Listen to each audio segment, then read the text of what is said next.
વડોદરા જિલ્લાના સાવલીની special POCSO court દ્વારા સગીરા પર દુષ્કર્મના કેસમાં આરોપીને કસૂરવાર ઠેરવી 20 વર્ષની સખ્ત કેદની સજા ફટકારવામાં આવી છે.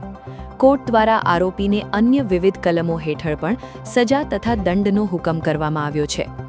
પ્રાપ્ત વિગતો અનુસાર વર્ષ 2025માં ડેસર પોલીસ મથકે આ સમગ્ર મામલે ફરિયાદ નોંધાઈ હતી.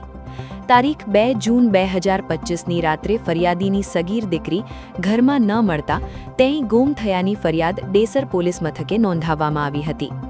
પોલીસ તપાસ દરમિયાન સામે આવ્યું હતું કે 17 વર્ષ 4 મહિનાની સગીરાને આરોપી પોતાના ઘરેથી બાઇક પર લઈ ગયો હતો અને ત્યારબાદ શામળાજી ઉદયપુર રોડ પર આવેલા એક ગેસ્ટ હાઉસમાં રોકાઈ તેની સાથે દુષ્કર્મ આચર્યું હતું. મામલો બહાર આવ્યા બાદ ડેસર પોલીસે આરોપી દેવાંગ ઉર્ફ ભોલો જીતેન્દ્રભાઈ પટેલ, રહેવાસી અરણવાવ, તાલુકો બાયડ, જિલ્લો અરવલ્લીની તેના ગામેથી ધરપકડ કરી હતી.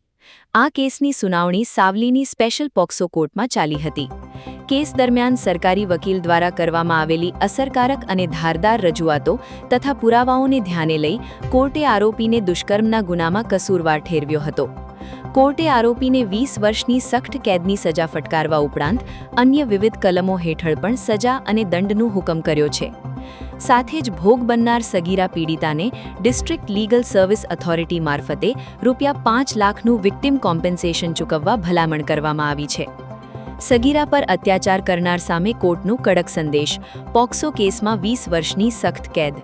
ભોગ બનનાર સિંગર ગ્રુપમાં આરોપીના ગામમાં લગ્ન પ્રસંગે ગયેલ ત્યાંથી આરોપીએ ભોગ બનનારનો પરિચય કેળવી ભોગ બનનારના ઘરના સભ્યો સાથે પરિચય કેળવી ભોગ બનનારને બેન બનાવી તથા ભોગ બનનારના માતા પિતાને માસા માસી બનાવી વિશ્વાસ કેળવી ભોગ બનનાર સાથે પ્રેમ સંબંધો ઊભા કરી ભગાડી ગયેલો તેના અગાઉથી અનેક વખત ભોગ બનનાર સાથે દુષ્કર્મ કર્યાનો ગુનો સાવલી પોક્સો કોર્ટમાં ચાલી જતા નામદાર પોક્સો કોર્ટે આરોપીને દુષ્કર્મના ગુનામાં કસૂરવાર ઠેરવીને 20 વર્ષની સખત કેદની સજાનો હુકમ ફરમાવેલ છે તથા વિવિધ કલમો મુજબ આરોપીને વિવિધ સજા તથા દંડનો હુકમ ફરમાવેલ છે.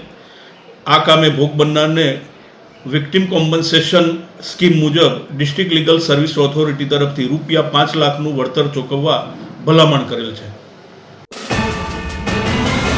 YouTube પર KNK મીડિયા નેટવર્કને સબસ્ક્રાઇબ કરો, Facebook અને Instagram પર ફોલો કરો અને દરેક પોસ્ટને લાઇક અને શેર કરવાનું ભૂલશો નહીં.